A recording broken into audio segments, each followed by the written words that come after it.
What is up, everyone? Welcome back to the 540, the Magic the Gathering Cube podcast. I'm Justin Parnell, and of course, joined by my co-hosts, May, Anthony, and Stu. And that's all a lie. That podcast is long gone. But this is the UberCube podcast, and I'm not the host. I'm a guest, a very infrequent one, and I haven't been on in a long time. So I'm quite excited to be back, and I'm doing quite a lot of talking for someone that's a guest, I think. Yeah, we're happy to have you. We just wanted you to have your moment of shine, just to reminisce a bit. I think that's about right. For days gone by. Yeah, I think people right. miss the 540. It comes up often, and most when I say people, I mean me. Like as in, I listen to the 540 still quite frequently. When you see those random little downloads, that's Anthony flying to Houston. Yeah, well, I don't see any downloads. First of all, it's not like I'm not getting residuals off the 540. I don't think either the Ryans are either. But you guys were syndicated though, weren't you? You were syndicated and get royalties for life. Wasn't that kind of in your contract when you? You know, if we are, we're still waiting on that first check. Hey, so welcome aboard. It is awesome to have you back. We missed you, brother. This is something that we were looking forward to. Yeah, too long. This is now the third time you've been on the show, if I'm not mistaken, and all three times you're just getting better and better. Eventually, you'll be good at podcasting if you just listen to May. Thank God. How many? Hopefully, a couple more times. Well, this is your interview. If you hadn't, realized that by now, so just in case one of us decides to, hang up the microphone, this is now your interview to be like a permanent member. So, no pressure or anything, but we're checking you out. So before I have an announcement? No, I'm just kidding. Yeah. Before we crack the beers and the waters and all the things that we crack here, I actually have this is something that's going to it'll tie in a little bit to the conversation. I thought this would be something a little fun, but put Justin on the spot, and whenever he falters, we're going to switch over to Stu, and I imagine May will be the one that gets it right ultimately. So, okay. Can you recite to me by heart the Konami code? Up, up, down, down. I feel like it starts with up, up, down, down. I don't know. I don't have a clue. I have absolutely no clue. All right, Stu, you're on deck. Not a clue. Up, down, left, right, left, right. Hey, I didn't give my guess. May go. You got half of it. Okay. Up, down, left, right, B, A, start. Yes. And did you know that I learned something this past week from my good friend Chris? Because I always did BA select start. And you know what game I did that for? Contra. Contra. Do you guys remember Contra? And the reason why you hit select is so you can go to two-player mode. I didn't actually realize that. I did it so much, and I got thinking to myself, that's right. Because who plays Contra alone? And who plays Contra with 3 lives? You're not even allowed to. Has anybody ever finished Contra with 3 lives? That's the real Google question here. This is ancient history of video gaming. So I don't, maybe 1, maybe 2, but I don't know about 3. So this kind of ties into the combo conversation we're having, and that's what we're going to talk about today, because you had to hit that perfect combo. Every kid learned this back in the 80s. That was actually back in 1988 when Contra came out. But surprisingly enough, and we're going to kind of beat this one with a little bit of a stick here, did you know that the Konami code wasn't initially for Contra? It was actually for the game Gradius, which the actual maker and founder of this particular game, because I Googled all this, and I'm not even going to try this name, but the last name is Hashimoto, in 1986, could not beat their own game and got so frustrated with it, no one else could do it, that they came up with the Konami code, which later got used for other games like Contra is the one all the kids went nuts, and every kid knew this. They knew it immediately. Just you see those fingers going nuts on those NESs. And then after that, it was Castlevania. If I'm not mistaken, it was Jackal, and there's a bunch of little small games, some soccer games and whatnot. But the Konami code was the first combo that I ever learned about as a kid. Combo? Yeah, it's a combo. Interesting. It's a button combo. Is that by any chance related to the episode that we're about to record this beautiful evening? Yeah, perhaps it is. But let's go ahead and have a little bit to drink here. Let's start with a guess. We can already assume what this individual's drinking. What are you having, Justin? Wrong. Uh-oh. I have, so as you know, I'm not an alcohol drinker, but this is my favorite non-water drink, which is an Arnold Palmer. Ooh, see, I appreciate that. I also like some Arnold Palmers. Yeah. Nice. Now this is the Arizona tea Arnold Palmer, which is the best one that you're not making yourself. But that's fair enough. It's hard to beat. It's hard to beat a sweet tea with lemonade. So, well, don't you worry. I'm also joining you on the non-alcoholic train today because my stomach is so grumpy. So I'm actually having a ginger sweet peach tea that contains ginger, apple, hibiscus, rosehip, and then other miscellaneous things. That sounds good. But that's my bedtime. It's drink pretty good. right there. It's like the Konami code of tea. What do you got? Well, there's like a little bit of cream too, so that way I can have a nice, mellow, kind of spicy. All right. Well, maybe I'll be the degenerate, and I'll have 2 drinks, and I'll have me. I got me one of my regulars, my Noda Brewery Little Slurp. And I also decided it's been a little while, so we'll have ourselves a little Highland Park Viking Honor 12-year-old scotch. Yeah, it's really good. I'm actually sipping on that scotch right now, but I've got a Sierra Nevada on standby, but I much prefer the scotch. The scotch is delicious. I'm going to have to rain check trying some scotch with you next time I'm there. Heck yeah. We'll show you. There is a proper way to drink scotch, as in you just pour it and drink it. And what you got, Anthony? Same thing as you, brother, and then I'm following up that Sierra Nevada. All right, let's get to the fun. But we got a little bit of news, Justin. We're going to update you. We're going to you haven't heard the news. So the first piece of news that we have is this next weekend, we're going to go support our local LGS on January 25th. Myself and Stu are going to go to Raven Forge Games, and they are running a charity event, which I'll include in the show notes. It's basically an RCQ. It's going to have some cube out there. It's literally everything. They're doing a 2-day event, and we're going to go out and try to get some cube on. And I'm going to bring a few of my cubes just in case, but I much prefer, I reached out to the owners today. I want to play the locals cubes. I'm really curious to try out some cubes I've never played before. Yeah, great charity event supporting social programs for homeless people in need there in Sanford. I believe it's Lee County in North Carolina. So, and it's pretty inexpensive. $40 for a day will get you access to a whole bunch of cool events. And we're excited about it. You're absolutely right. It really is everything. Like, you can show up, you can cube and play constructed or sealed, whatever the case may be. So obviously anyone around the area that feels like doing a bit of cube drafting, come hang out and we'll be there. And the other piece of news that we have, and we release this on all the socials because I promise you people are going to get tired of me talking about this eventually, is UberCubeathon Electric Boogaloo is going to be happening on April the 26th in Chapel Hill, North Carolina at the Gathering Place. I have included in the show notes a link for the tickets. We also have whenever you click on the link, you'll see the cubes, but they're not completely updated and they are subject to change, but I am currently working on that. We've got a pretty solid list right now populated. We're planning on 13 cubes. That'll be 8 in the first round, 4 in the next round, and then you're going to go to the grand finale. Grand crescendo will be my Uber Bears Power Cube, which is a 540, Justin. The only way to cube, right? I've heard that that's the case, yeah. And then the other piece of news that I will include in the show notes is that UberCube is honored to be a TCG affiliate now. That's right. So if you're going to go out and purchase... Great. Congratulations. Yeah, thank you so much. So if you're going to purchase any of the cards that we talk about, and some of these are going to be really old, so get all those alphas and betas that Stu had recently spoke about. Now is the time is nigh. Go buy your Lotuses, go get your Marks and Time Twisters, Time Walks, whatever you need for your... This is the time of year to build your Power Cube, so go do it. Use that affiliate link. You never know when a new mic stand might be just around the corner. A new mic stand. All right. Yeah. All right. So we're not here to talk about all this nonsense, are we? We're here to talk about Konami combos. codes. Konami codes. Yes. Combos. Yeah. So let's do that. Let's start out with Justin Parnell here. You're probably very familiar with this first one I have on the show notes. You want to tell the listeners a little bit about this one here? Kind of has a namesake attached to it. Specifically, Channel Fireball. It does. This is the very first really like Magic combo. It was an alpha.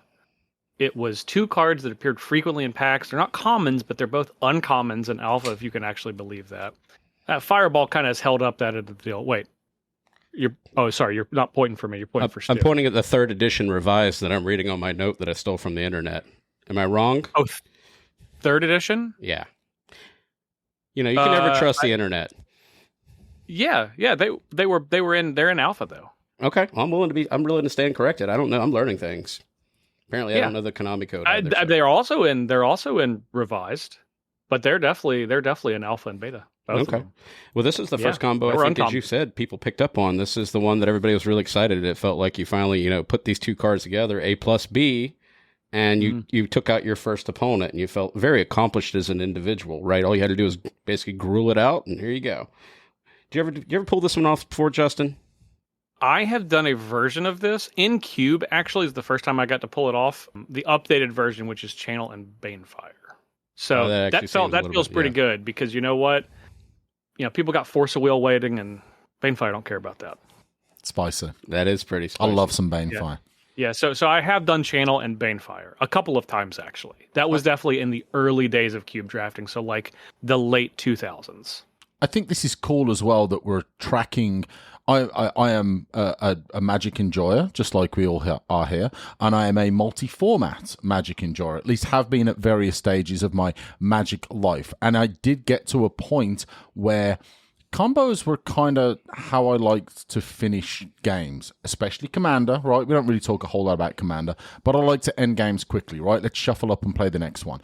Combos in Cube, for me now, I'm at that stage where I don't want to just draft like the easy stuff. I'd rather look for the cutesy ways of playing, and my win record might not be as good as it used to be, but the combos are not just a fun way to play. It's not just a fun way to win. It's a fun deck building like challenge for me that I think really does have a big impact on my enjoyment of a cube. I'll be honest, I love my combos. So as we kind of pull this episode in, though, for the listeners, what we're actually talking about is not just combos and not overly complex. I have the combos that I love and have the combos I frankly dislike. But what we're actually going to focus on in this episode is the A+B, the 2-card combos. So we're going to talk about our experiences with these combos and whether or not we kind of like them and whether or not we want to see them in cubes, because it's going to be a very opinionated type of episode, because you're not going to convince the world. There's going to be people who love to play this way and others they simply don't. So we're not going to change the hearts and minds post this episode. Right. But I think it's really interesting to talk about, to get 4 different people's active opinions on where they stand. But I want to start out with asking Justin, is there a pro to the idea of a combo? Just a generic, how would you feel about like how it impacts cube? So I think there's 2 ways to look at this. One of the ways is, do I like that conceptually combos as a player for cubes? Because, not everyone listening to this podcast is a cube owner. You got a lot of people that are listening that probably are just playing cubes every week that maybe don't own their own. So I'm looking at it from that perspective and also looking at it from as a cube owner perspective. And neither of the answers are very cut and dry, because combos can mean a lot of different things. And I know there's going to be some that we talk about today that are true A and B combos. Like you have this card, the game ends if you resolve these. And there's other combos that are like, okay, well, maybe there's a little bit more interaction.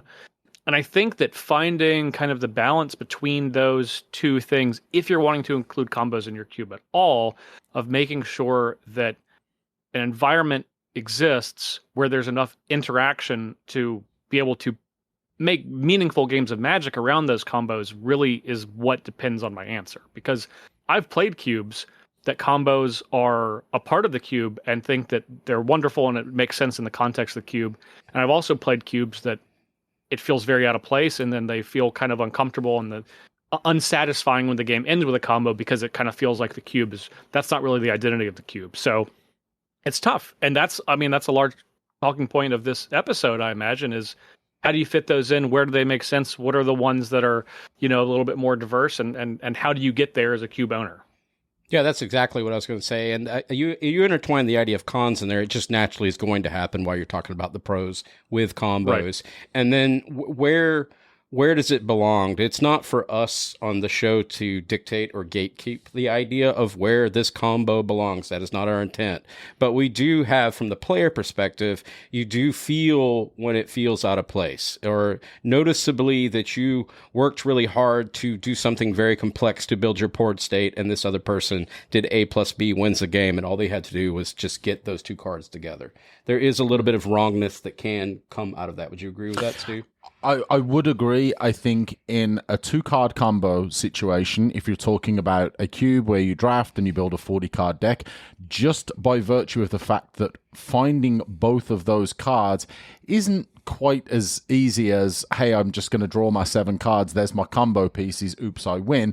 Certainly you can make the argument that, well, if you've got tutors available and ways to be able to streamline your ability to find those pieces, then yeah, absolutely. And I agree with Justin, there are certainly times where you look at a combo and think that doesn't really need to be in a cube, where a lot of the players are probably going to expect to reach some kind of critical mass where they can win games on turn 5 or turn 6 or turn 7, and then you've got this combo that can win turn 2, turn 3. Obviously there's a huge power outlier there. There's also the con of just simply the player expectation, right? So There's players out there that dislike combo. There's players out there that dislike counter magic and removal. There's a whole spectrum of what is not just the expectation for the cube, but just the enjoyment of the magic experience, and that extends outside of the scope of just the cube. That could be the one that we're talking about right now, obviously in an abstract sense. But now, how do you, as a curator, could you kind of slip one in there somehow where you say, look, this isn't necessarily super intentional, but I'm going to kind of slip this combo in there that may be difficult. It may be very mana intensive. It may not even be this A+B scenario where you're going to go ahead and win the game. But all those are, I think, super critical aspects of not just whether a combo can be effective, but also whether or not you want to include it in a cube at all. I want to present this next question that I have on here specifically to May, and I want May's thoughts on this. Do you feel that these type of combos, A+B, where do you stand as far as accessibility concerns, or are they a teaching tool, and why? So, I think it depends on what you mean by teaching tool. Yeah, sure, you're going to learn a lot once you sit down and get across the person and be like, yes, you just played 2 cards that I didn't know that I was supposed to interact with, and I lost because I didn't know that they were in the cube, and 2, didn't know when I was supposed to interact with this deck. But maybe next round I will. Maybe I'll next round be able to sideboard something in. Who knows? But in that way, it can be a teaching tool. However, on the other hand, it can also kind of punish newer players, because what can happen is that you have this combo that's introduced, and people might not be able to identify that within the draft. And because they aren't able to identify that in the draft, they are going to get essentially punished for it. And while you can say that they will have the opportunity to see those pieces of the combo, they aren't going to click 1 to 2 while drafting. They're focusing on building their own deck, their own strategy, whatnot. And we have to outweigh that compared to how it feels to be the combo player, which, I see these combo pieces. I already know that this is in the cube. I'm going to just try to go for those and feel rewarded for doing such. So you can chase these good feelings with the combo players and the people who are actively wanting to seek out and learn your environment and whatnot. That can be a really fun and enriching experience that you can add to an environment depending on what the power level is and depending on what the combo is, how fast it comes out, whatnot. However, it's also just going to be something you need to consider of how accessible is it for, like, your cube as a whole to people playing it. If your cube's already tailored towards people who are already familiar with, like, Magic the Gathering and have a good amount of knowledge to back that up, you're not really punishing your player base any if they're all familiar with it, right? It was why, for a long time, I've considered having Murderous Redcap in my Fake Cube, for example. Like, this is just definitely a combo piece. A lot of us are familiar with it. I don't have to explain the amount of things that it can combo with. And I was on it for a long time because I wanted my cube to be accessible. I didn't want to gatekeep my cube from people who are somewhat newer to the experience. However, as my cube kind of matured and its power level started to get a little bit more diverse across its archetypes and whatnot, I just figured out, hey, adding this combo and adding, like, the Swans combo, for example, these things add texture to the draft that can reward intermediate players without punishing the newer players, because the pieces that I'm using can be contested. And I think that's the important part that a lot of combo pieces in cubes need to keep in mind of just, yeah, sure, Pestermite, Deceiver Exarch, they're fine. They're okay cards on their own. However, higher power environment, they're extremely mediocre. You're not taking that because you're wanting it for what it does, right? Versus in the Fake Cube, somebody's willing to take a Pestermite, even though that the combo's not in here, right? I want to speak to a direct experience with this. I'm going to ask maybe a question of this to all of you. Do any of you kind of have an anxiety? It completely isn't there before the draft starts, but as soon as that draft starts, I don't want to ask any questions of the curator. And this happened to me recently where we were drafting a cube. It was our friend Bill's cube.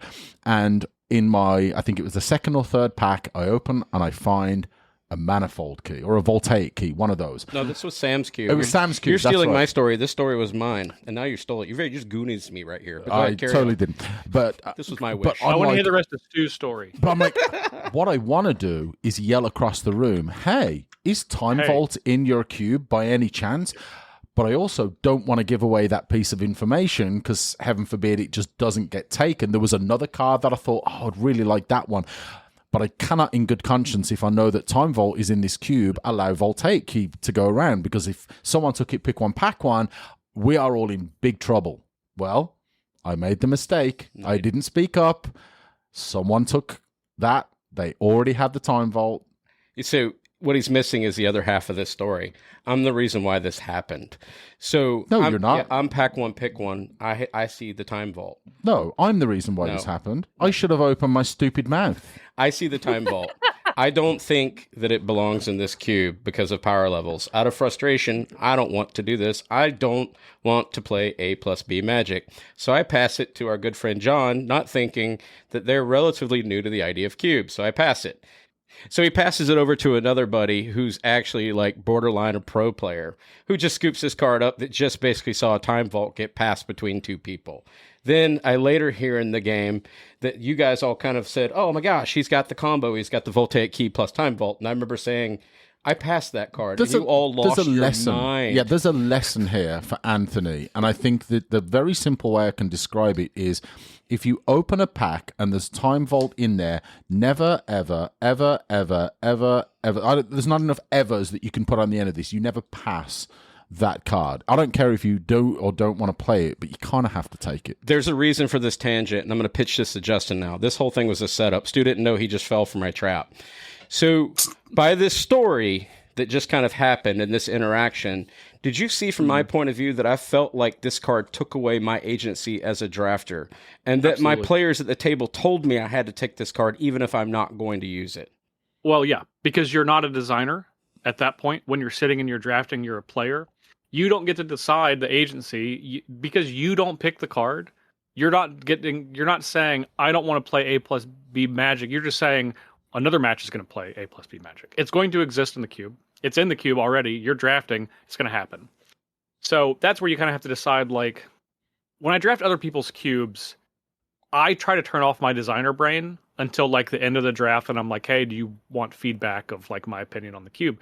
But for that 3-hour chunk, I'm just drafting. So if something is available and if it seems like it's powerful, I'm going to play it because if I don't play it, someone else is going to play it. It's not like, you know, you can't stand up to finally be like, I have opened Time Vault and I think that this shouldn't be in the cube and we can all agree to just pass this and let it go 15th pick and let it sit in the sideboard. That's not going to happen, right? So you pass it, inevitably, of course, someone is going to take it because it is. I mean, I legitimately think Time Vault is the card of all cards in Magic I have passed the least, which could be 0 times. I think it's the only card I think I've never passed. I don't know if I've ever passed that card. Which has nothing to do with what you're talking about, because you're saying like you didn't want my choice. You could argue this about any staple, right? But this was even more forced upon. Like I knew this was going to happen, and I remember I felt like Ace Ventura or whatever he shouts, "It was me" from Liar Liar. But when I took that card, it was me. Yeah, it was me. No. But I knew what I was doing. But something about that just didn't feel right. I feel like that this is kind of a good reflection for curators who happen to be listening to this when they have combos in their cube. This type of conversation and this type of experience it can add a lot of texture to the drafting experience. It can reward people who are more familiar with like the environment and aware of like what combos are actually going to be like out of place strong in this environment, right? And as a curator, you have to ask, is that the texture and draft style you're wanting to encourage? Are you wanting it to be cutthroat? Are you wanting these pieces that are so strong people either have to draft it or lose because they didn't draft it? And at that point, why do you have the combo? And there could be a very valid answer to that question, but you do have to answer the question. Yep, exactly. Yeah, I agree with that as well. So What if we took this, and now we've kind of talked about like a singular kind of disjointed, we've got the time vault plus voltaic key or manifold key or whatever. We've done this one now. And this was kind of a singularity in this cube. And there may be others like Kiki Twin, but it's not a lot. So Justin, we got an example. We just provided you with our good friend Sam's single-sided shiny cube where you had the manifold key combo with time vaults, maybe some Kiki Twin, right? But those are kind of one-off type of ideas. How do you feel about a cube that we're actually going to touch upon? As I've got a good friend named Nathan, make it or break it combo cube. And where now, instead of having anything, it's all combos. Literally the whole thing is you requiring A plus B plus C, et cetera, with some disruption. But otherwise, you have to have intimate knowledge of these pieces while you're drafting it. How do you feel about a context of an idea like that for a cube? It's funny you should ask me that. And you guys didn't know this because I didn't want to tell you ahead of time, but I actually, until about 8 months ago, had a 360 card vintage cube that was the same concept. And it was, I called it the vintage combo cube. And it was basically as many synergistic A plus B combos as I could fit into an environment that was satisfying to play. But I said until about 8 months ago because I have now changed that cube to not include a single A plus B combo. And you're like, well, what does that mean to the cube? Well, it's been redesigned. It's now a 270 card kind of mini vintage cube that has no A plus B combos. And the reason for that is probably kind of the reason for this episode of how I feel about A plus B combos. I think that cubes like that require such a high level of investment from your drafters, similar to what May was talking about earlier about needing to have experienced drafters to kind of understand the context of the type of cube that they're drafting when they're looking for these A plus B combos, how they're going to integrate them into decks, how they're going to make functional decks. And I think those cubes are among the most difficult to curate well because the fail rate for your average draft is so high. That does not mean that, and this is a 180 card cube, so that's 4 drafters, right? Right. And you lack redundancy, is kind of what you're talking about, right? They break your A plus B unless you've got some form of redundancy. Then you have to now bridge out. Right. And 180 cards, it's a lot more successful. You have the ability to be a lot more successful because you are just not, your fail rate's going to be lower simply because there's less people to kind of push on that lever to make sure that you don't hit what you need to. But the more that you scale that number out, both size of the cube and number of people interacting with a cube in a particular draft, those type of cubes become a lot more difficult to have functional events happen just because of the nature of those. And I mean, in reality, you're probably not going to have all of your pod of drafters be very experienced in doing that. That's just kind of the natural flow of things for most groups, but not for all groups. So to answer your initial question, I think that cubes that are done well like this are really awesome. People often think that they do them better than they actually do. And I'm putting myself into that category because I was in the category where I had a cube like this and I was not happy with it. And I could not figure it out. So I'm just like, we're going to change it entirely. So I'm putting myself in the category, someone who is a very, very experienced cube designer. And it was something that I don't think that I could successfully do. So I pushed myself off of it. So your friend here, kudos if this is a successful draft environment because it's so tough as a cube curator to do. Yeah, it does feel like solitaire magic when we play it, but I think it's a little bit more enjoyable. What I found interesting about this cube, and I didn't think I would truly like it in the beginning, but what I found interesting is going back to what I said before, it's a trial by fire. I'm going to not understand all these combos, these A plus B. I'm not going to say, as May said, I'm not going to understand these interaction points, but by playing this cube, I learn a few more things incrementally. It's almost a teaching tool via frustration. In a weird way, like if you're willing to, you're willing to lose to it so you can see, and I would go so far as it's an opportunity for someone to say, please demonstrate the loop for me. Show me how this is completed. Right. And that's where it becomes a learning mechanism that you can branch off from. And even though it's as simplistic as like A plus B, they still need to be able to explain like, okay, well, this interaction causes this to happen, and then I get this trigger, and this causes this to happen, and therefore I go infinite, and you're dead, but here's how. And then from that, I find myself as the player, I can then take that. I learned this neat interaction point, also learned at what point could I stop this from occurring if I could. And then I can actually transcribe that into other elements of Magic. It's not as simple as just breaking up that combo, but learning how to, the interaction stack points of that idea. Does that make sense what I'm saying? It absolutely does. And I have played cube games and Commander games, right? Many years ago, I did used to play Commander, and there were times I did, as I do today, favor the combo decks. And it actually happened to us fairly recently where we were playing a Commander game. It was a five player game, and I won the game on like turn 4, turn 5 with an infinite combo.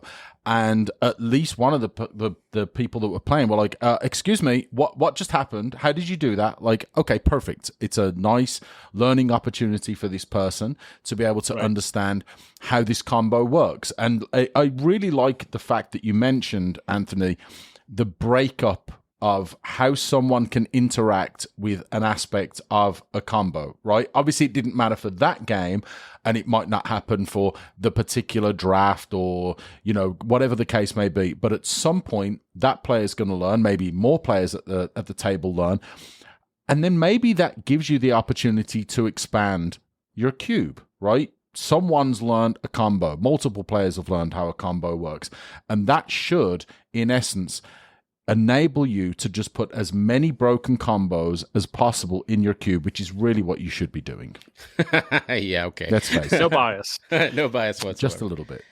So I have a comment on top of the discussion you guys just had. I agree with everything.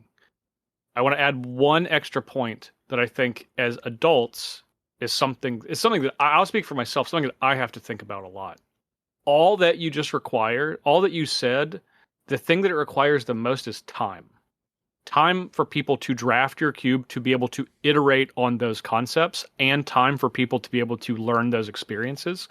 And I think for so many cube owners, I don't know about you guys, but I cube one time a week. It's the only time I play Magic at this point. I have 4 hours basically every week to play Magic, and that's how I spend it. I cube draft once a week. And in my play group, we probably have about a dozen cubes. So I get to draft my cubes probably a combined, we'll say like 20 to 25 times a year. And I have 3 cubes, so I kind of break that up between those 3. But realistically, best case scenario, we'll say what my most popular cube, we draft that like once a month. So when you kind of scale that out for the year, you're looking at how much time in human time, real time, does it take for me to iterate on this process and for drafters to learn how this cube functions? And that just takes a lot of time. That wasn't time for me for when I had my combo cube that I felt like it was reasonable for me to put in. Like putting people through and saying like, okay, I want everyone to like learn this environment and figure it out. And I know there's a lot of other people that are probably listening that similarly, a lot of people have cubes and they draft those cubes 2 or 3 times a year. And if you have that kind of time restriction, it's going to be really difficult to make a cube that is like this because you have to put that iteration in. And when you do, it's awesome, but it's not as realistic for some people as we want it to be. But there are ways to shortcut it. You're right. You're talking about real-time play. But now we actually have some accessible tools, and we've talked about this before on the show, and so did Lucky Paper Radio, but specifically it was the Commander Spellbook, Find My Combos. And it is quite possibly one of the coolest tools that I've been using for the past year and a half or so. But what you can do is you can export, say, your Cube Cobra or your Excel spreadsheet CSV file into this Find My Combos, hit Find My Combos, and it'll literally tell you whether or not you have them. In addition to, it'll tell you if you add these A+B C cards, you can now have this combo. And then you're not just completely mystified because now you can actually click on that combo and it will literally demonstrate the loop for you in text form, explaining to you step 1, do this, step 2, and I'm actually about to provide an example of that. And we're going to kind of talk about some real world, like found in combo things. And this is one of Justin's favorite combos of all time. And it's going to be Painter Servant plus Grindstone. And we know why you love this because Mill, you're actually you're known for your Mill, how much you enjoy it. So one of my one of my co-hosts on Commander versus John Suarez has won in Legacy SCG Open with Painter Grindstone, and this is like it's like his favorite deck to play, Imperial Painter. So I have played against this combo, I would say in the top 1% of people that have been on the other side of the table while this is happening to them. So I'm going to read this very, comment. very I'm going to do the most reading that I'm going to do of any of these cards just to demonstrate this example. Because, again, Commander Spellbook did this for me. I understand how it works, but mostly I'd say, hey, Justin, I win. You'll be like, how'd you win? Well, I did this, and I tapped that, and it did that. But this actually will make it so that you can explain the loop. And that's what I like about this. So back to the iterative process. We can skip that while reading it. So we got Painter Servant. So let's talk about what that card is real quick. For 2 colorless, you get an Artifact Creature Scarecrow 1/3. As Painter Servant comes into play, choose a color. All cards that aren't in play, spells, and permanents are the chosen color in addition to their other colors. And then we add that to Grindstone. Grindstone is 1 colorless. You get an artifact, pay 3, tap Grindstone. Target player puts the top 2 cards of their library into their graveyard. If both cards share a color, repeat this process. So, I could explain it, but I'm not gonna. I'm gonna read it. So this is how it says. It says the prerequisites are Painter Servant plus Grindstone on the battlefield. And then you have the 3 available to start this. So steps. 1, activate Grindstone by paying 3 and tapping it, causing target player to mill 2 cards. Because both cards will share a color due to Painter Servant, the process in step 1 repeats until that player has milled their entire library. This is my favorite part. You want to read this part, Stu? What does that say, results? Infinite mill for target player. But that's what's so neat about this tool, right? So, like, if you had a list, I actually did this. This is not my list. Nathan's cube is not my cube. And I knew I was going to go play it. You know what I did to get that edge? I actually threw it up in this combo. I ran that little report, and I go, all right, cool. This is what I'm looking for during this draft. I wonder how many times people have done that, right? Because the Commander Spellbook is something that we've pushed on our podcast a number of times. I wonder how many people out there are like, hey, I believe it feels like you guys are reading an ad. Yeah, like we're drafting. Is there Getting any royalties, baby? Yeah, is there any chance that you could like forward me your Cube Cobra list for your cube? I would really love to take a look at it beforehand. Throw that bad boy into Commander Spellbook, right? Okay, perfect. There's the combos that I'm drafting. Yeah, so I just kind of wanted to demonstrate that idea. I thought it was kind of funny when you were talking about the time. We could shortcut the time theoretically. Kind of.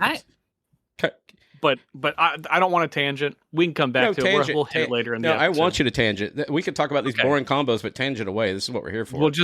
I'll take a quick tangent. So that's true from a drafter perspective. So I'll agree with you that you're shortcutting from the drafter perspective, but I don't think you can shortcut the time from a design perspective as a cube curator, because you're kind of getting into the territory of, yeah, you have these tools that you have access to, but you still don't have I feel like no amount of algorithm that you can plug card names into can tell you how contextually these combos fit into your environment appropriately. It's very easy to take Painter Servant and Grindstone and just throw them in your cube, and then you have an A+B combo. Great, but like, what does that mean for the context of your cube? And this is we're kind of getting into the situation of one of Jeff Goldblum's favorite like famous quotes from Jurassic Park. We didn't stop and think why we could. You were too preoccupied determining that you could, and you never asked if you should. And that's, I feel like, kind of the situation that we're in of making sure that these synergistically fit into your cube environment, not just that they exist in your cube environment. Which leads me to my first part. So as we went through that first one, I'm going to go ahead and say from my personal perspective, I dislike that first one. I just don't. I am 100% in agreement with you. I know you could put that in any cube, and if you got A+B, you could do the thing, and no one's arguing that. I just particularly, back to the manifold key conversation we talked about with Time Vault, I am not a huge fan of that type of gameplay for my own personal reasons, but this one in particular, I dislike it just because you're right. It doesn't do anything outside of that. There's no opportunity. Manifold Key can do things outside of itself. You can play that card in a multitude of decks. Everybody agree with that? Untapping a Grim Monolith is it's not so nice. It's not so compartmentalized, right? It's not so compartmentalized that you can do nothing else. So at least I'll give it that. So I can see the merits of that. Whereas when I go into this last one, it's so specific. You'd have to have like a complete mill strategy, an anti-mill strategy, self-mill. Then maybe, I don't know. You could work this one in. You could the mill cube is what you're saying. Something like that really forces this idea. And for that reasons alone, I could see it. Or it's a strictly, like we said, Nathan's make it or break it cube. That makes makes 100%. Now you're doing a very specific A+B combo. Outside of that, maybe I think there's some other utility, but you have to go a little bit deeper. Maybe you have a cube that is one of your core identities of the cube is like monocolored decks. So Grindstone becomes like a legitimate win condition if you're playing control deck. Painter Servant, maybe if you're playing a lot of monocolored decks, kind of combos with like Pyroblast or Hydroblast or things like Deathmark or Celestial Purge. So things that are just like, you're forming the environment around those identities of that combo being like a core part of your cube experience. And then it could kind of make sense for those to be in there. But I would also imagine at the same time, if your cube is around that type of gameplay and experience, that an A+B combo is probably going to break that cube wide open because the power level will be much lower. But still, I like what you did there. You made it like a centrifuge. You made it a centrifuge. You saw what he did there, right? That was neat. So you did emergent design from the only way that you could really win this cube. That's pretty neat, actually. May's going to make it after the show. So find my combo cube. That would be great. So yeah, right. Like the super secret combo cube. This is how I end up getting chained to the basement, being like, "All right, May, here's another cube for you to build. Yeah. Here you go." And I'm just like, "Please, let me go." So let me ask you about this next one. We're just going to name it. It's going to be Helion Sun Crowd plus Walking Ballista. Justin, how do you feel about that one? I don't want to bury the lead. This is my favorite combo of all the combos we're going to be talking about today. I'll tell you why. I much prefer the weaker A+B combos that have stronger independent pieces. And I think both of these, obviously Walking Ballista is a card that is probably still not as respected as it should be in cubes. And I say that when people know it's a very, very good card, and I think it's just always, I don't know if I've ever cut that card from my deck. And Heliod, also a very respectable card, and you have an infinite combo when you add them together. So I like cards that are like, oh yeah, Heliod, this card could go into your a life gain deck, or some other combo that you have with Heliod, and then Walking Ballista obviously stands on its own. Then when you combine the two, you have an A+B combo. I prefer those because they don't leave you hanging from a drafter perspective if you're just like, oh, I got to try to get this part early. In most cubes, if you draft, we'll use the last example, Painter Servant. I'm going to draft Painter Servant in pack 1, and if you never see the Grindstone, you have essentially wasted an entire pick on that. But with Heliod and Ballista, that doesn't have to be the case. Those are both playable cards, so I like those type of combos, and those are the ones that I would put in my cube. What else is particularly nice about this combo, and I agree with all of your points so far. What's nice about this particular combo, and them being individually strong cards by themselves, is that they do not require your entire cube to be synergistic around that combo in order for them to be functional. Mm-hmm. And I feel like that is an avenue of introducing A and B combos that needs to be considered when you're adding them to the environment. And these both cards are respectable enough, but they don't require the additional synergies. Sure, they love these additional synergies when they come up. However, they're good enough on their own. And they like proliferation. They like counters matters. They like life gain. There's a lot of cross-pollination type of ideas, right? Mm-hmm. These cards do break off. So I think I agree with that. It is an A+B combo that I think I enjoy. I can't take this one from Stu. The next one we have is one that's kind of, I think this one's become infamous and people pull it off. I mean, everybody gets it now. I mean, this one's, the notoriety has... It's kind of hated. It's hated. It's got a lot of hate around it. Specifically one aspect. I see Justin's face right now. It's hated. Yeah. Yeah, so this is the... I never had a mana crypt in any of my commander decks. I did. I don't know what to do with them now. I'll take them off your hands. I'll give you $20 for them. But so I never had a mana crypt. If I did, and even the friends that we have that have mana crypts in their commander decks, and they're like, oh, I don't know what to take it out for, just leave it in. Leave your mana crypts in your commander decks. Leave your jeweled lotuses, whatever. I don't care. It's just we're playing for fun. We're not playing for money. You will pry Thassa's Oracle and Demonic Consultation from my cold, dead hands before I ever take it out of the one commander deck that is like my higher powered one. So Thassa's Oracle, 2 blue, creature, merfolk, wizard. When Thassa's Oracle enters the battlefield, look at the top X cards of your library.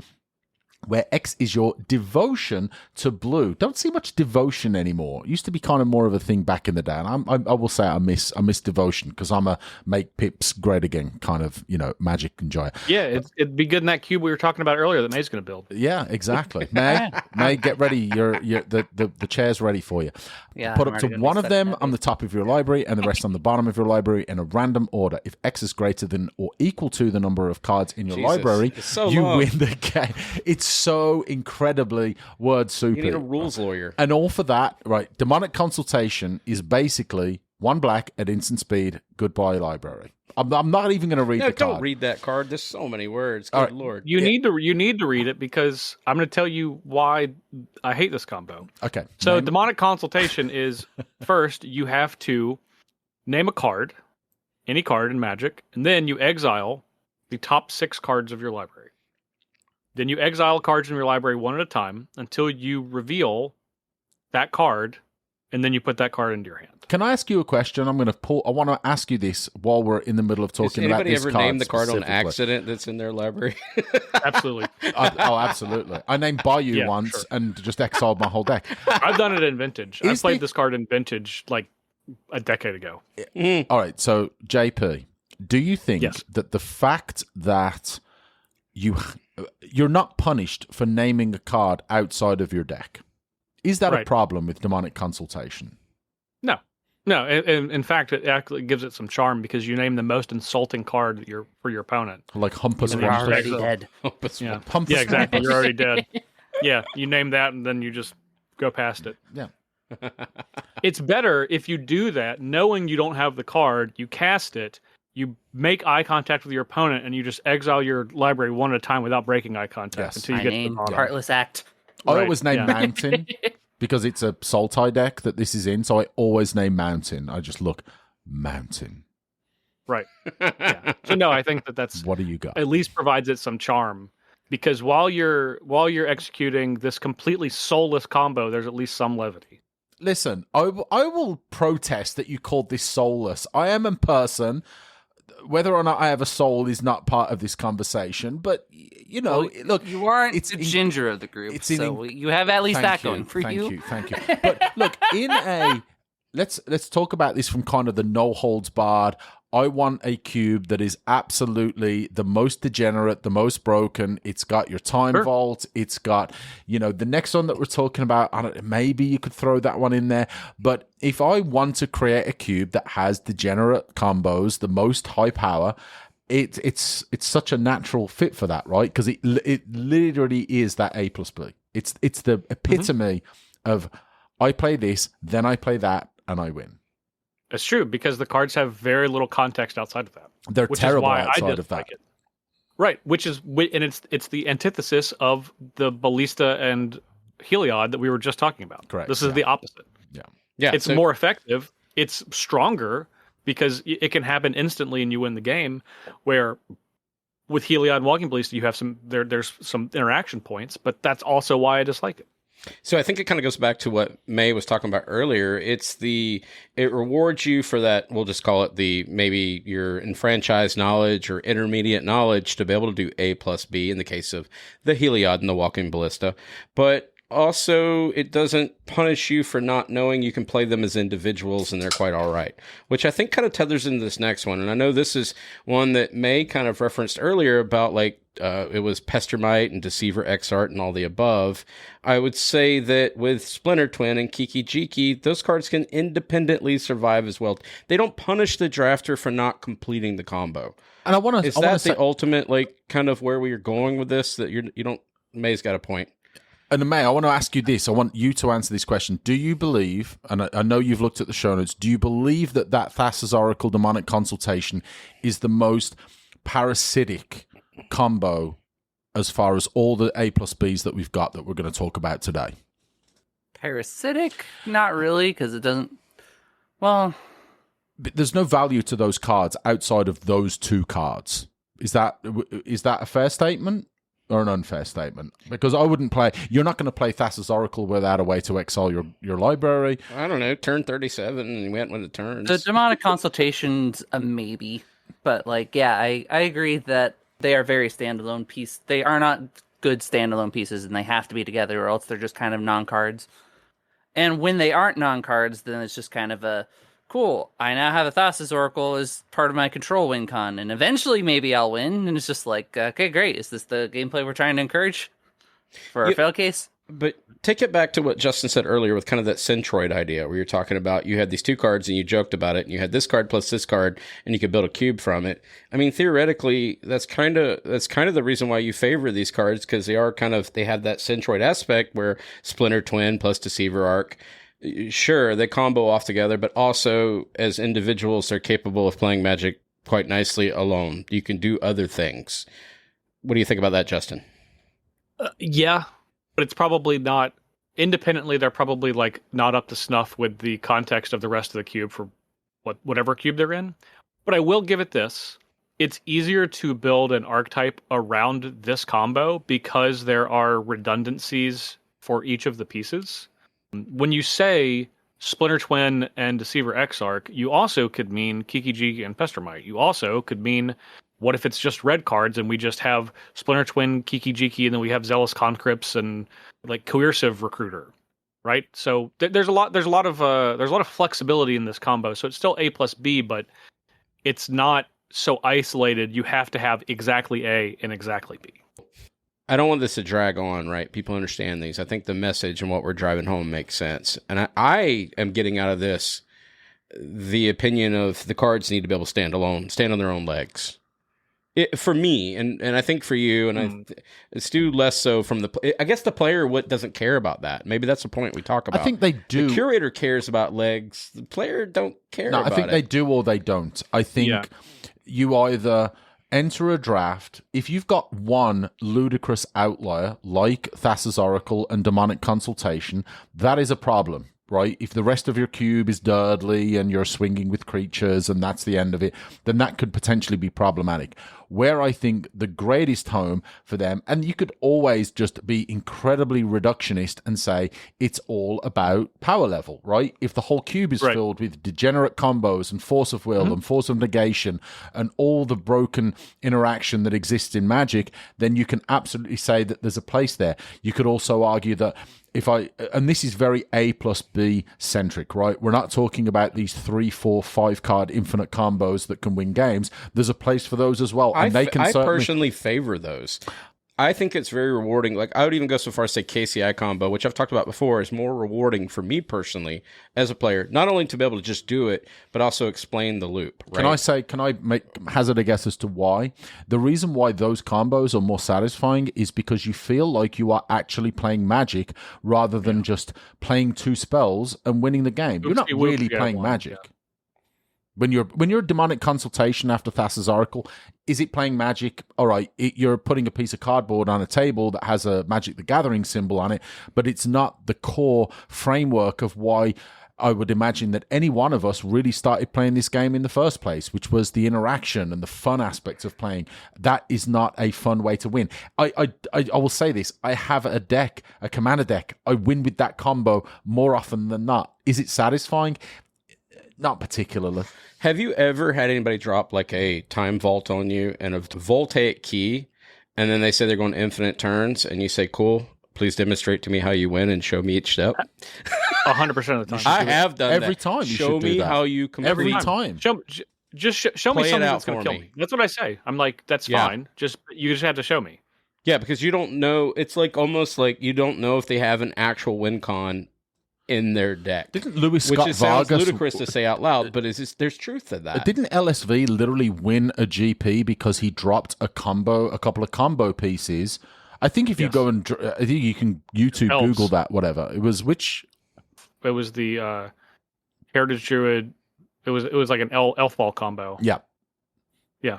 And his opponent wasn't like, okay, cool, demonstrate your win. He just dropped his first half of the combo, realizing that the other half wasn't in the deck, and he just said, hey, look, I can do this. And his opponent went, oh, okay, cool, and scooped. So there's that. So I think that actually that's not a rude thing to ask someone to demonstrate, right?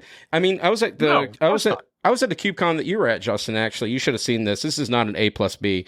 This was me playing. It was Jonathan, Chill MTG's Dragons of Winter's Night Cube. And I was KCO comboing off, but I was doing it in a really weird way. I had like a mana reduction card on the field. I had all kinds of stuff that was kind of strange.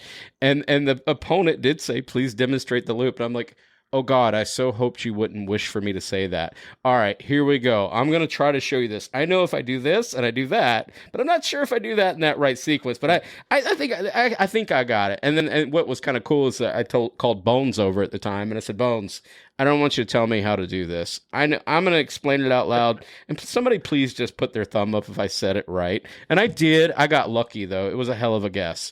But sometimes I think it's not... It feels odd for us as Magic players, especially when we're like in Cube, right? We're in Cube, and we're having fun with our friends, and Justin drops down Demonic Consultation, Thassa's Oracle, and says, I win. And we normally don't want to go, okay, cool, I don't want to challenge my friend.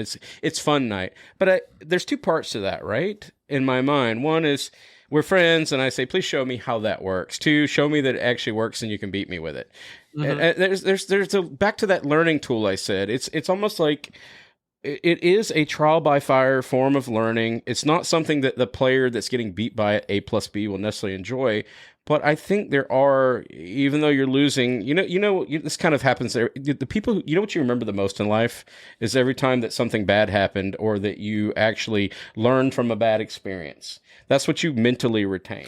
What Anthony's so there's a degree of like it burns in your. It does. You don't forget your mistakes. No. Is what I'm trying to say, and that may not be a mistake. But what I'm saying is, when you see this thing occur, and God, how did he beat me with that? I want to understand that. It kind of just happens, and it's a teaching tool. Not the best form of teaching, but it is a form of teaching. Back to the cube we talked about before. Look, I will say that's a long-winded way for Anthony to say, make sure you keep your Aether Vial on, I think it's 8, and your Platinum Angel in hand, so you can, drop that Platinum Angel when that Thassa's Oracle. I've never played an Aether Vial. I'd probably screw that one up. I'd mess it up. You shouldn't. You should demonstrate that loop. If you have Aether Vial on 8 and you have a Platinum Angel, you're just going to lose the game because that costs 7. Oh, 7 then. Sorry, 7. Thank you. You can have Platinum Imperium. Thank you for making Stu demonstrate the loop. Whatever it is that you can't lose and your opponents can't win. But so we're getting rambly here, but I've got some other ones that I think that are kind of bringing it back home to talk about some other talking points. There's some that I thought I understood even when I was building this episode. I put them in as infinite combos and then realizing that they're not as infinite as I believed. And one of them was the Thopter Foundry plus Sword of the Meek, air quotes, not an infinite combo. It's a combo, but not an infinite. I thought it was an infinite. I guess you need Urza. Even doing this episode, I learned, or KCI. So you need Urza, obviously, is my most elegant way of doing it. Urza, because you get to tap the token that's created for the 1 blue mana that you need to sacrifice the Sword of the Meek to the Thopter Foundry activated ability. So there's a reason why I'm mentioning this and why this actually matters, is because I avoided these 2 cards, Sam Artifact Cube, and I probably still will. But I intentionally avoided these 2 cards because I actually was under the assumption, not understanding how this worked, that when Justin, as my opponent, played Thopter Foundry and Sword of the Meek, that Justin just won the game. And you guys correct me if I'm wrong, but I think this is kind of the naivete that happens with these A+B combos. I saw this as it was just like you'd get this infinite number of Thopters, but in fact, without a mana reducer or something that does mana production, you don't. But what you can do is keep doing the combo until you build a steady army, but not an infinite army. Am I wrong in saying this? No, that is maybe a misconception, is that this is a phenomenal combo. You can't go infinite with it unless you have a way to generate mana upon each activation of Thopter Foundry's activated ability. So again, with Urza, because you can tap the Sword of the Meek to generate the 1 mana to sacrifice the Sword of the Meek, you create the token. The Sword of the Meek comes back from the graveyard untapped. You tap it again to Urza's ability ad infinitum, and that's where you get infinite tokens, infinite life gain. But by itself, is it an infinite combo? No, but you can do it as many times as you have open mana. And let's be honest, if you have... how much mana do you really need to make this a winning combo, right? And maybe this has been an approach that we've had to the episode, right? So a lot of the combos that we've talked about, well, it was the approach. It was A+B equals I win. Just because you're not winning definitively on the turn that these two cards are available to you doesn't mean that you haven't assembled a board state that is going to be incredibly difficult, right? You need artifact removal to break this up, or you need a sweeper to break this up, because even at, okay, now I've got 3 or 4 mana to invest in this, right, on the turn that I've got it down, or, you know, maybe the next turn I've got 5 or 6 and then 7 or 8, right? So the longer that the game goes on and the more that you're, you know, gaining life and creating thopters, the more incredibly difficult that this combo is to deal with. But that still doesn't mean necessarily, even though it's not an infinite, quote unquote, that it's not just an I win if it drops. I don't know. I think that this is one of those combos that is more infamous than it is endless. Yeah. Well, I mean, from a player perspective, I like to draft this frequently because it's a good win condition for a deck. But I mean, it's pretty fragile as far as these go, because it's not like so the turn that you have Thopter Foundry, and then you have Sword of the Meek, and maybe even Sword of the Meek's in your graveyard, and you have an artifact to sacrifice to bring it back, or a 1/1 to create, you know, any number of things. There are a lot of opportunities to break up this combo by simply getting rid of the Thopter Foundry. I mean, you know, you could go a couple of turns with that happening before it becomes overwhelming. You could also just have, like, I don't know, like a Scavenging Ooze, and that also stops the combo, you know? Anything that interacts with, like, targeted graveyard removal. So this is like kind of one of those that's like, you have it and people are like, oh, I'm dead. And if I'm playing, I'm not going to be like, no, you're not dead. You probably have a lot of outs. But people kind of just assume, like you were saying, that's like, oh yeah, this is an infinite combo, so I'm just going to scoop it up. Well, you both have said with the problem that I had with this card, or my misunderstanding this card, and also the outs portion. And that's the difficult part with these A+Bs, is because when the opponent presents, especially a stranger, they're not going to present to you your outs. They're definitely not going to help you along that path. But right. you have to know, like, how this interaction occurs. So that does kind of put you on your back foot a little bit. And now you got to find these points of interaction, which I think are neat. And I think that's a huge accomplishment when you break one of these, right? They think they got it, and you get in the middle of it, like you said. You harm their graveyard ability to interact. That's really cool. And which kind of leads me to kind of the second point. I'm going to move along a little bit further down the row here. This is another one as we kind of come towards the end of this, is infinite mana production. Any form of that, right? In this case, and I have all these examples that will be included in the show notes, right? And as you look at them, but one I have on here is Basalt Monolith plus Forensic Gadgeteer. And I'm not even going to explain that. It's in the show notes. But ultimately, you're going to always just net colorless mana specifically. Yeah, you tap Basalt Monolith for 3, you untap it for 2 with Basalt Monolith's pay 3 to untap, reduced by 1 with Forensic Gadgeteer's static ability, which, again, like you say, allows you to untap for 2, tap for 3, untap for 2, tap for 3, ad infinitum. This is not what I would consider a 2 A+B combo, just by virtue of the fact you must have a third piece. You have to have C. That Walking Ballista's looking real nice right now. It is, but what I wanted to drive home with this point, and we're going to have other examples in the show note, Justin, but from a player perspective, when someone does something like this, you can see I just started playing Magic, or maybe it's my first time cubing or whatever, and I sit across the table and I experience this, and Justin's now presenting to me, I have infinite colorless mana. You can see how that may look and sound, right? All right, cool, then I scoop it.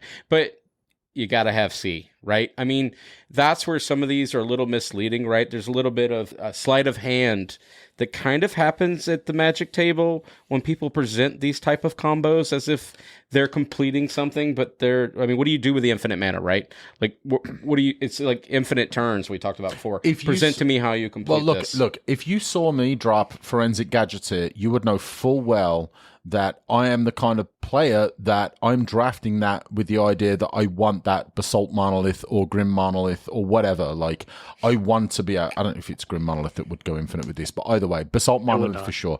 No, Grim Monolith is one more. Yeah. But Basalt Monolith for sure. So you know full well that I am playing this knowing that I want to go infinite with this combo. Yeah, one red Banefire. But this also goes back to, are there ways that... right. You can't reduce it to less than 1 mana, right? So it's not like I can say, hey, I'm putting this on the battlefield because I want to get extra value from my signets or from, whatever. But maybe this is just an expectation of your play group kind of combo as well. And maybe this extends to other combos as well, that again, you see me, I'm trying to go broken. I'm trying to go infinite, and I'm trying to I'm trying to create a 500 walking ballista. Others might play this as a Justin, value. He's presenting the loop right now before he actually completes the loop. You saw that, right? He's putting the facade on now. Just know, I have it. Whenever I present to you me. infinite mana, just trust me. Trust me, bro. You're Trust dead. me, bro. You need me to show you that I'm dead? So, Justin, I kind of want to wrap up here. Like, I think that there's not a whole lot to talk about A+B, but what are your final thoughts? Like, if you had to summarize A+B combos, what do you like? What do you dislike? Listeners want to know. So ultimately, I generally dislike A+B combos. And that is because how difficult they are to implement correctly for the cube owner, and potentially how difficult they can be for kind of unintending to railroad drafters. And kind of what I mean by that is, like, people like drafting them. People like drafting A+B combos. Stu is a really good example, and I think there's probably more people that are like Stu that really want to seek these out than not. And for inexperienced people, that can lead them to selling out their draft in attempt to getting them. Like, if you see a Demonic Consultation or a Thassa's Oracle early, you're like, I'm going to get that because I'm going to get this other piece. And then that, sometimes factors outside of your control can really dictate how your draft goes. Because when I say sell out, that could be a drafter picking up piece A and then forming their entire deck around getting piece B, and then it never comes. It's terrible when you don't get that piece that you need as well. Like, I remember a couple of weeks ago we were drafting, and I literally drafted what I thought was a really, really nice flash deck. I had the World Spine Worm, I had all the other pieces, and I'm had thinking, it all but flash, right? I had it all but flash, and pack 3 comes around, and I'm like, all right, I'm 2 packs in. There's no way that Flash gets past. And I was very fortunate that I was sitting to the left of one of our less experienced noob Magic players who may or may not be sitting right next to me at the moment. No. What he's failed to mention is I took Dress Down, and guess what didn't happen for Stu? All of my Flash combos. Well, dress down. But this is kind of my point, though. It's... Even though experienced drafters don't often fall into a situation where they don't have an understanding of when and where they should draft the first piece in combination with how they should build their deck, it's still very easy, even for people that maybe are experienced with cubing but don't draft cubes that are really featuring A+B combos, and they can fall into these really easy pitfalls. And I think that's something, kind of what I was talking about at the top of the episode when we were talking about Nathan's cube, that you have to really work so hard as a cube designer to curate this experience to make it so people have successful decks. Because I know the best reflection on me as a cube designer is at the end of the draft, and I look around and everyone has functional decks. If I feel like that's happened, I'm like, I'm doing my job. But for every person that doesn't have a functional deck, that's not on them. That's on me, because I've created the situation. I've not had enough synergy in the draft. I've not had enough signposts in the draft. I've not created enough situations for them to have a successful deck. That's not on them. That's on me. That should never happen. And if you're doing your job, ultimately, as a cube designer, that should be the outcome of every draft. And A+B combos are very difficult to do. It's not impossible, but you just have to spend so much time to make sure that in your environment, it contextually makes sense. And personally, I don't have any cubes that have A+B combos, but as I mentioned earlier on the show, I did, but I reverted back to not having them. And when I'm explaining to a new drafter that's drafting one of my cubes for the first time, always without fail, do I mention there are no A+B combos in this cube. I will flat out say that, so there's not going to be any time that if someone sees a card that maybe they connect in their brain that says, oh, this is an A+B combo card. For example, in my main cube, I have Forensic Gadgeteer, but I don't have Basalt Monolith, because Forensic Gadgeteer I actually think is a pretty reasonable card on its own. But I don't have Basalt Monolith, so I tell people I do not have any A+B combos in this cube. Do not expect them. Don't look for them. They're not going to happen. You're not going to stumble into one. because I really like creating environments that focus on cross synergies. And that's ultimately reflected in my personal landing spot for all my consider my cubes kind of complete, like in their final form. And A+B combos really make that exceptionally difficult for me. And I think that they probably do for a lot of other people too, but people are just like okay with just kind of having broken stuff in their cube. And that's part of the experience. I think for a lot of people, you play cube because you get to do stuff you don't get to do in any other format. And that means having A+B combos or potentially having a broken deck, and people like to do that stuff. Even though, I think it's probably true that most people didn't love Magic because of putting these combos together, but a lot of people learn to love those things, and Cube is a place that they can seek those out. And I think that happens pretty frequently. So like I said earlier, I think there's more Stews than there are me, and I kind of have to respect that too. So, I mean, look where we came from, like Channel Fireball. We kind of talked about it before. Like that was right. That was little Anthony, little Justin, little Stu kind of pulling that off, and that was like the apex predator of Magic, and now it's less rewarding to us. But when you first started, though, that was a big deal. Ultimately, so we can't really frame what is a big deal to a person. We talked about that in the beginning. No, we're not going to gatekeep whether or not you should like these or not. It's going to be a personal preference idea. I do think a huge consideration, though, and I talk about this so much on the show, is that the reader-writer relationship is important. And in this case, you are the writer, you are the curator, you are the designer. And the readers are your drafters. And I realize that you may have a broad audience, you may have a small audience, but taking them into consideration and where they stand matters, where you tailor your A+B combos ultimately, right? It's going to be, are they in franchise players or are they new players? And this has to be, in my mind, has to be a consideration for the inclusion of these type of things. Or allow it to happen and they learn from it? Question mark. I mean, the outcome still is kind of the same. They're going to lose one. They probably won't lose two. I mean, we kind of... I will say this, as you referenced me so warmingly. You are our new franchise player, yes. Yes, but as much as those combos definitely serve a purpose, for me individually as a player, they don't serve a purpose that makes it satisfying when I have drafted a cube to only draft a deck or to draft a deck that I've spent an hour crafting and lovingly put together. Do I then get enjoyment out of, hey, I played 2 cards and I win?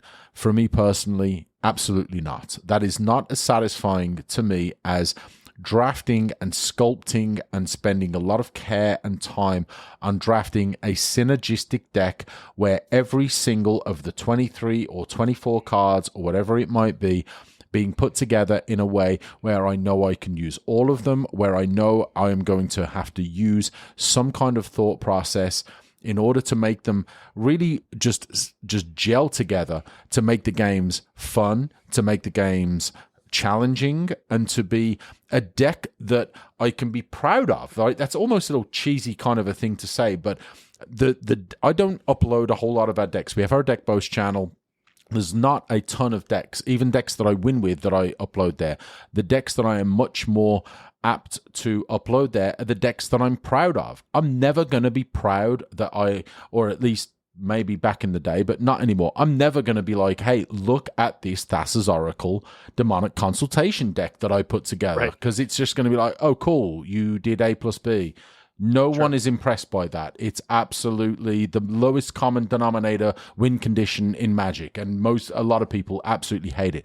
But if I put together a deck list of, look at these 23 high synergy, high value in a vacuum cards that I put together, that is way more satisfying. And maybe this is not, I certainly don't want to use this or mention this as a complaint, but this is why the overall design and synergy of the cube as a 360 or a 540 or a 274 or whatever the wacky numbers that we've talked about is so much more critical for me, because I want the experience of whatever we've done the draft, the gameplay, to extend all the way through that draft, all the way through to however many games that I play, and for the value and for the fun to be there for every single card that I draw and every single card that I play. And as much as it has kind of been a little facetious for me to talk about me being the A+B player, but I like to kind of represent that. But ultimately, I would rather the deck that I play and the challenge that exists within the draft to be something that just exists outside of, can you get Time Vault and Voltaic Key, or can you get Thassa's Oracle and Demonic Consultation? There's just so much more to Magic than that. In a super high power environment, sure, it'll be great. We'll all have fun trying to win on turn 2, but where's the fun? To tie this off, I think we expressed our individual feelings about this matter. And again, I know I've said this 100 times. It's kind of a air quotes disclaimers. But, you know, if you don't like what we said, I love these comments. So just clickbait the hell out of this. I'm okay with it, right? Like, if you're a lover of Thassa's Oracle plus, you know, Demonic Consultation, this makes you happy. Sure. And you said Anthony just hated on my favorite combo. I'm all about it. Just hit me up on the socials. It's okay. I like it. You like it. I like it. That's fine. But I think I truly, truly believe in the heart of hearts that there is, regardless, from a player perspective, Stu pulls off the combo. I don't understand it. Hopefully Stu is cool. Stu explains the loop. I think that is a fair thing to ask a player, a opponent. Please demonstrate to me how this works. Not that you're challenging whether or not they understand it, but you're really hoping that they can explain it to you so you don't have to do this twice, right? And then maybe they're super cool as the opponent. Where can I break this at? Please explain to me, what are my interaction points? I want to be a better Magic player. I think that is also a fair question to ask while playing Magic. There's nothing offensive about this. So I kind of want to end on that. And then I want to move over to something way cooler than A+B combos. And we're going to turn it over to our good friend, Justin Parnell, JP baby, who's going to tell us all about a little, what do you do now? What's your thing? So I work for a French studio called Equinox, and we publish Altered TCG. It came out in September of last year, and as of recording, we are 2 weeks away from our second set release, which is called Trial by Frost, with pre-release events starting on January 24th. Congratulations. So, thank you. It's been quite a long road. I've been there for a little over a year, and I'm obviously biased. But you know, if you followed me from like a Magic perspective, you know that I'm not like a gas something up that I don't believe in. Like I work for this company because I believe in this product and I really love this game. And Altered is a very, very, very good game.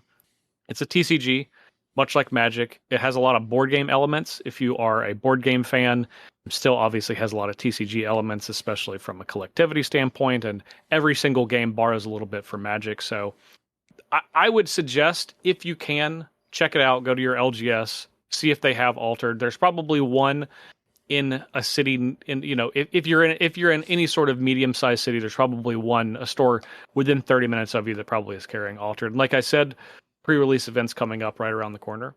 Altered is still very new, so I don't think that there's exactly enough cards for a cube that I want to build yet.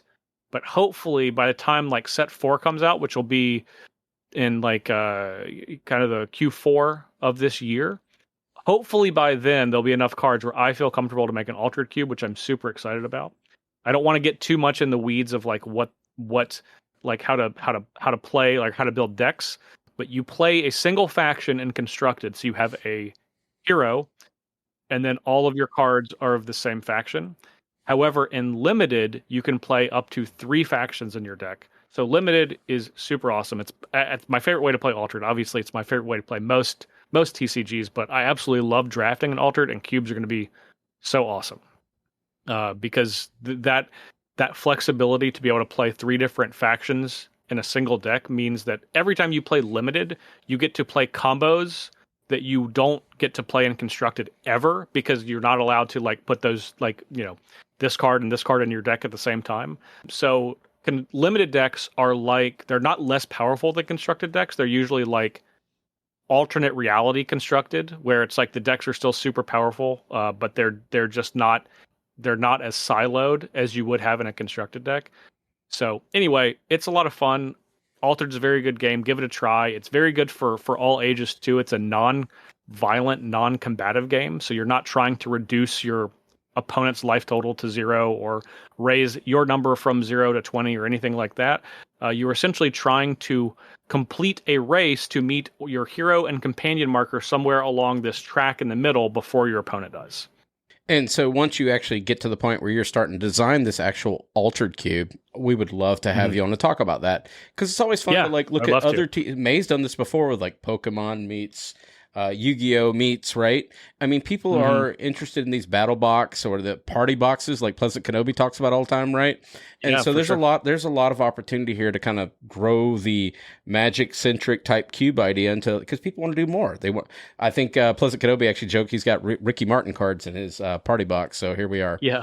We use a Ricky Martin card to actually sign our wins in the UberCube little fun party we have. And look, nice. I will say this, to shout out our group a little bit, we've got some pretty good Magic players. So, if you yourself or Equinox are looking for, a group of players that can, do some drafting or, maybe build a cube, we'll I'm down to clown, Justin. We're always happy to receive free product of whatever game is out there. That's so kind of you. That's so kind of you. He's always pushing. It is a service that I'm happy to provide to whoever would be willing to. Wow, he's so generous, this guy. But yeah, I'm interested to check it out, especially like the day that cube goes live, right? Because I know that you'll be interested in sharing it with us. Yes, we'll check it out, and obviously our channel is very Magic oriented, but let's broaden our horizons a little bit. Let's go. The day that altered cube drops, we want to know about it, and we're going to do an episode on it. Yeah. I'm down. We're fortunate to have. There's a couple people on the game design team that are also very, very cube oriented as well. So cube is something that we talk about a non-zero amount, like inside of Equinox. So it is definitely something that we think about like from a design and organized play perspective. So like, I don't know. I don't want to get too deep into Altered, but I'll just say there's definitely more opportunities for our game to do something in a more official capacity for a cube than other games have the opportunity to do, which I'm really, really excited about. That's awesome. So we got to wait a little bit because we just need more cards to come out. But eventually we'll get to that point, and it's going to be super sweet. Well, so we appreciate you coming on. So tell all the listeners who you are. How do they contact you? How do they call you at home in the middle of the night, right? Social security number, all the things. Please present. Please present. Yes. So I will just say, I'm happy to say I have basically gotten rid of all my social media, so you can't. Unless you have my email address, you probably can't get in touch with me. 555, if you want to send a message 555 to me, Justin. Yeah. Yeah, like Discord is probably the best way, but I'm also not like going to just give out my Discord name because again, it's just like at this point I mainly use it for work. So the easiest way to get in touch with me is to actually join the official Altered Discord and find me in there.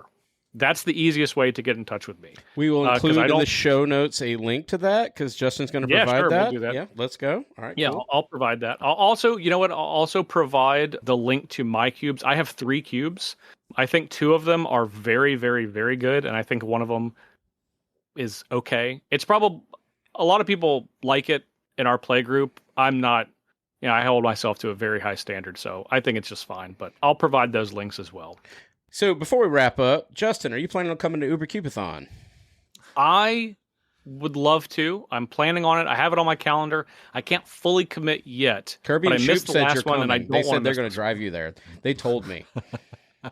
Yeah, well, that's fine. I might just not be in the state of Virginia, so it's going to be a lot longer drive. You might be in France. I mean, I actually could be. I think I might be going back in April. So that actually could be the thing that would potentially make me not be able to go. But I hope to. If you guys want to come out to UberCubeathon and not meet Justin Parnell. if I am available that weekend, I'll definitely go. Roger that. Simple as that. Okay, sounds well, other than that, this has been fun as hell. Thank you so much, and I'm excited about this Altered Cube. I think this is really neat. I like the idea of expanding the horizons for, I know we're all Magic players, but we're also Cube players, so I think we're kind of the indie rock, and this is more indie rock, right? So there's an opportunity for it, right? Ultimately, there is, right? Well, look, maybe we do, like, we record on a Friday night. Maybe we do, like, a once-a-week Friday night Magic Cube recording, and initially, like, a once-a-month on a Wednesday night Altered Cube right? recording. That's not bad. That's you know, pretty cool. There's possibilities out there for us. We can work it in. We can make it happen. Sure. We're not in France. No, not yet. Well, not yet. I mean, I just want to say I appreciate you guys having me on. Obviously, I love Cube, but since I joined Equinox, I stopped doing Magic content, as everyone kind of knows. But I never told anyone. I was like, yeah, I'm not going to do your Magic content. But you guys are the first person to ask me in like 14 months to do anything. Because we missed you. That's all it is. That's right. You're the only ones that do. Apparently, I mean, I literally, I would host like a guest on stuff and be on people's streams and podcasts and all this stuff, and then like, I stopped making content, so people stopped asking me. So I appreciate it. We hope to be the catalyst. I love coming on the show. We hope to be the catalyst. Everybody asked Justin Parnell, the best host from the 540. Love you all from the 540. But, yes. Oh my gosh, this guy's voice. I mean, look at this audio setup. This is pretty sick. I know. All right, Stu, take us away for the socials, please. All right. First of all, huge thanks to all of our Patreons. There's just so many of you guys right now. The days of listing you one by one are gone. Just appreciate a collective huge thanks from Anthony and from May and from myself. And I'm going to add one more piece to that. The Patreons, we thank you. If you have ideas for shows you'd like to hear or ideas or anything, just hit me up, right? If you're interested in hearing something that we haven't talked about, and I have to actually catalog these, we're getting so many episodes at this point. We're well into the hundreds now. So, but if there's something you want us to talk about or revisit because you think we've matured since that first episode, we're willing to go back and talk about it again, right? Because as content creators, we learn, we talk to more content creators, more of the community. We just kind of evolve, and I think there's an opportunity there. So please reach out and just ask for what you want to hear, right? We want to be the podcast that you want us to be. So yeah, absolutely. So I mean, following on from that, if you like any of the actual things we talked about, cards, we talked about the channel Fireball, etc. We're TCG affiliates. Yeah, so use that link. Use that link, right? It doesn't actually cost you anything. It just supports us. You know what's great? Maximum effort. Click link populates, enter card. Hey, you know what's great for casting Channel Fireball is that Black Lotus. I know you need one. Stu is going to make it so nobody uses this link. But no, I don't. Link. I don't care. Just order your Pauper Cube cards, your 19-cent cards. Doesn't matter. Whatever you do, it actually does go a long way. It's just a way of saying an homage, say thank you, right? That's all we're looking for. It allows me to go talk to my wife and say, hey, hon, today was a good day. And that's it. But thank you so much for supporting us, and we truly appreciate you. Carry us off to the socials. Continue forward, please. March. You're welcome. Can I carry on now? All right, thank you. So as Anthony mentioned, if you got an episode idea, request, whatever, at UberCube MTG Pod at Twitter, we are UberCube MTG Podcast at gmail.com. You can find our Discord. It's posted all over the show on our socials. We are patreon.com/UberCube if you want to support the show. Bluesky, UberCube MTG Podcast.bsky.social, and you can find us on YouTube at UberCube MTG Podcast 747. Because we're flying in like a jumbo. That's how I'm going to interpret that. Also, I'm going to say this as well. We're looking for ideas to expand our YouTube content a little bit. Right now, we have our podcast episodes up there. I have some ideas as far as putting some YouTube content up there for our cube drafts, as well as maybe playing some cubes online. If this is something that you're interested in, then let us know, and we'd love to put some more content your way. And other than that, we're going to say the thing that we always do. That Justin always says on the 540 is Happy cubing. Happy cubing. Happy cubing. Very serious and so happy cubing. Make it weird.